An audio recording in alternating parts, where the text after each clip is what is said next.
Hello मित्रों, आज मैं मैजिक ब्रेन में आपका दिल खोलकर स्वागत करता हूं। और आज मैं लेकर के आया हूं टेंस का जो सेकंड पार्ट है, प्रेजेंट कंटिन्यूअस टेंस, उसका ये वीडियो लेकर के आया हूं। अगर आपने प्रेजेंट इंडेफिनिट टेंस का जो वीडियो नहीं देखा है तो आप इसके डिस्क्रिप्शन में देख सकते हैं, उसका लिंक है, या फिर आप चैनल पेज पर जाकर के आप दूसरा वीडियो देख सकते हैं। और मित्रों, इंग्लिश के अंदर अगर आपको अपनी पकड़ मजबूत करनी है तो आपको टेंसों को बिल्कुल पूरी तरह से जड़ से बहुत ही ज़्यादा स्थिति में इनको सीखना होगा। और आप अगर इनको टेंसों को अगर आप अच्छी तरह सीख चुके हैं और अगर टेंस आप अच्छी तरह नहीं सीखे हैं तो आप इंग्लिश में अपनी पकड़ मजबूत नहीं कर सकते। इसलिए अगर आपको अपनी पकड़ मजबूत करनी है तो टेंसों को सीखना बहुत ज़रूरी है, क्योंकि टेंस के बिना इंग्लिश ग्रामर के हर टॉपिक में टेंस की आवश्यकता होती है। अतः बिना देरी किए हुए हम शुरू करते हैं ये टेंस का सेकंड पार्ट, जो कि प्रेजेंट कंटिन्यूअस टेंस है। तो देखिए, सबसे पहले मैं आपसे एक गुजारिश करता हूं कि अगर आप चैनल पर पहली बार आए हैं तो हमारा जो चैनल है इसको सब्सक्राइब करें, और अगर वीडियो आपको पसंद आए तो लाइक करें और कमेंट करके बताएं कि आपको ये वीडियो जो मैं बता रहा हूं वो कैसी लग रही है, और ये टेंस की जो ट्रिक है आपको कैसी लग रही है, इसके लिए मुझे कमेंट करके बताएं। और बेल आइकन को ज़रूर दबाएं ताकि आपके पास में आने वाली हर वीडियो की नोटिफिकेशन सबसे पहले पहुंचे। तो शुरू करते हैं। सबसे पहले इसकी एक पहचान, हर व्यक्ति की एक पहचान होती है। इस संसार में जितने भी व्यक्ति हैं उनकी अलग एक पहचान होती है ताकि उनको पहचाना जा सके। उसी प्रकार हमारे जो टेंस है इनकी भी एक पहचान होती है कि कौन सा टेंस की क्या पहचान है। तो प्रेजेंट कंटिन्यूअस टेंस की पहचान क्या है? जिन हिंदी वाक्यों के अंत में रहा है, रही है, रहे है, रहा हूँ आदि शब्द आवे तथा कार्य का वर्तमान काल में जारी होना पाया जावे। अगर आपको किसी वाक्य के बोल से या वाक्य की उस अंतिम वाक्यों से, हिंदी वाक्यों में अगर आपको ऐसा लगे कि ये इसमें कोई कार्य प्रगति पर है तो वह टेंस प्रेजेंट कंटिन्यूअस होता है। तो वह टेंस प्रेजेंट कंटिन्यूअस होगा। इस टेंस में HV अर्थात हेल्पिंग वर्ब, इज का प्रयोग एक वचन कर्ता के साथ तथा आर का प्रयोग बहुवचन कर्ता के साथ तथा एम का प्रयोग आई कर्ता के साथ किया जाता है। तथा इस टेंस में MV अर्थात मेन वर्ब की फर्स्ट फॉर्म के साथ ING का प्रयोग किया जाता है। और ये तो हमारी थी पहचान। अब हम इसके सूत्र देखते हैं। इसके सिंपल सेंटेंस का सूत्र है subject plus HV plus MV की first form plus ING plus object plus other और फुल स्टॉप। इसके कुछ उदाहरण हैं वो देखते हैं। वह विद्यालय जा रहा है, तो he is going to school. तो यहाँ पर ये जो आपका उदाहरण है इसके अंदर देखिए, वह, यहाँ पर वह की इंग्लिश है अर्थात सब्जेक्ट क्या है इसमें, वह है।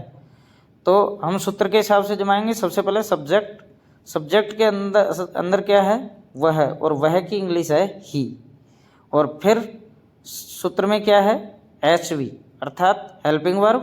तो वह एक वचन करता है, इसलिए एक वचन करता की हेल्पिंग वर्ब लगेगी इज। और उसके बाद में MV क्या है, जाना, तो जाने की इंग्लिश गो, और उसके साथ में ING जुड़ जाएगा तो गोइंग हो जाएगा।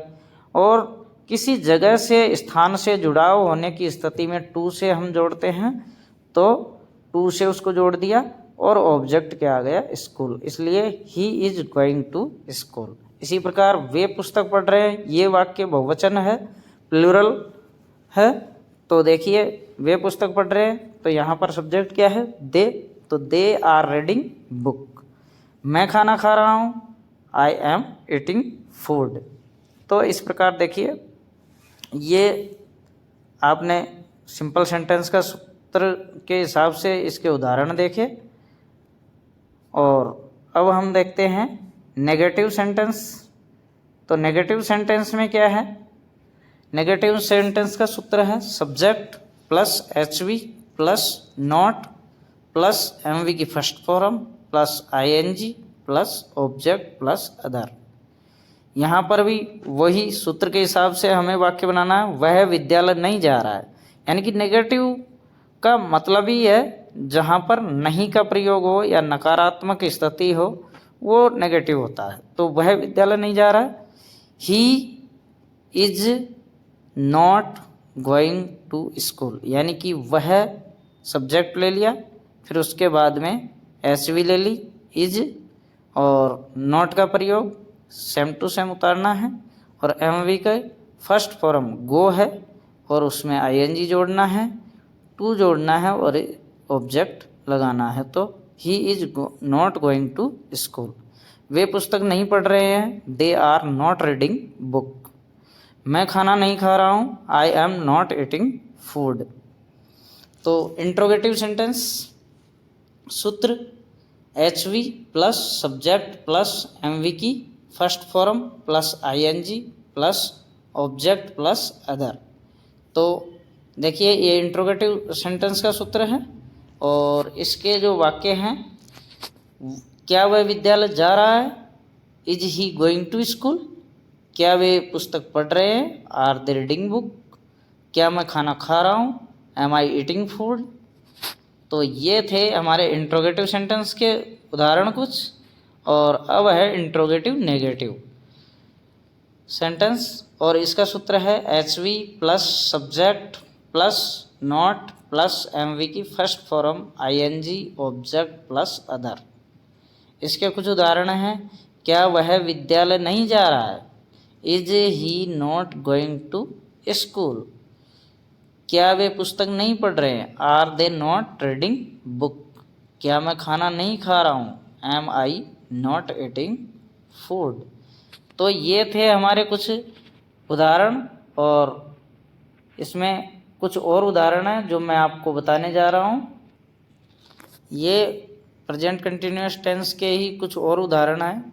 इसमें भी आपको अगर ये एक दो बार आप पढ़ लीजिए तो ताकि ये याद हो जाए, और इसकी जो पहचान है, जिस हिंदी वाक्य के क्रिया के अंत में या हिंदी वाक्य के अंत में रहा है, रही हूँ, रहे हैं, रहा हूँ आदि शब्द आवे लगा रहे, तो वे प्रेजेंट कंटिन्यूअस टेंस के वाक्य होंगे। जैसे उदाहरण के लिए आप देखेंगे कि मैं एक पत्र लिख रहा हूँ, तो I am writing a letter. Shyam दोपहर का खाना खा रहा है, Shyam is eating his lunch. यहाँ पर हिज लगा दिया कि उसका खाना खा रहा है, तो ये हिज लगाएं या नहीं लगाएं, श्याम दोपहर का खाना खा रहा है। श्याम इज ईटिंग लंच कह सकते हैं, तो या फिर हिज लंच, वह अपना दोपहर का खाना खा रहा है। वह फ्री में डांस क्लास ले रही है, तो she is taking dance class for free. यहाँ पर ये अदर है इसलिए ये इसको लास्ट में लगा दिया। और are they not playing cricket, क्या वे क्रिकेट नहीं खेल रहे हैं, तो यहाँ पर क्या वे क्रिकेट नहीं खेल रहे हैं, तो यहाँ पर सबसे पहले इसके सूत्र में आपने देखा ही होगा कि सबसे पहले एच वी है, तो are they not playing cricket. यहाँ पर क्या जो शब्द है वो एच वी से ही बनेगा। आप कई लोग ऐसा सोच रहे हैं कि क्या शब्द की इंग्लिश नहीं आई है, तो यहाँ पर जो इंट्रोगेटिव सेंटेंस होता है उसके अंदर क्या जो शब्द है वो एच वी से ही बनता है। और यहाँ पर अगला जो सेंटेंस है कि माया बीच में ही पार्टी छोड़ के जा रही है, तो Maya is leaving the party in the middle. क्या हम हिल स्टेशन जा रहे हैं? Are we going to the hill station. और शिक्षक कक्षा में पढ़ा रहा है, the teacher is teaching in the classroom.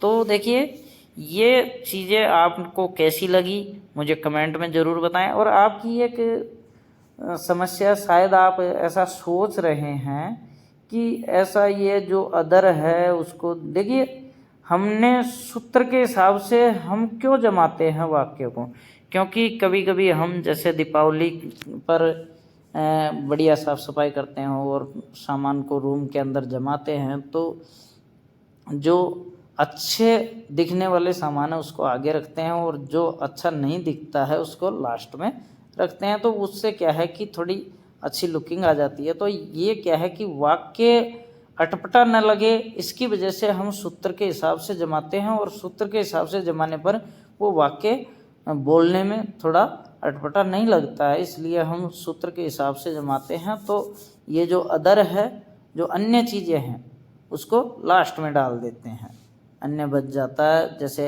H V है, सब्जेक्ट है, H V M V object है, इन सब को जमाते हुए फिर लास्ट में अदर रह जाता है, जो बाकी बचा हुआ है वो लास्ट में डाल देते हैं। तो इससे क्या है कि वाक्य बहुत ही अच्छा बोलने में लगता है। और इसके अंदर कुछ जैसे एडजेक्टिव होते हैं तो उनको भी हम उस हिसाब से रखते हैं। ठीक है, तो आपको ये जो वीडियो है कैसा लगा मुझे कमेंट करके ज़रूर बताएं और चैनल को सब्सक्राइब करना ना भूलें और बेल आइकन को ज़रूर दबाएं। Thanks for watching.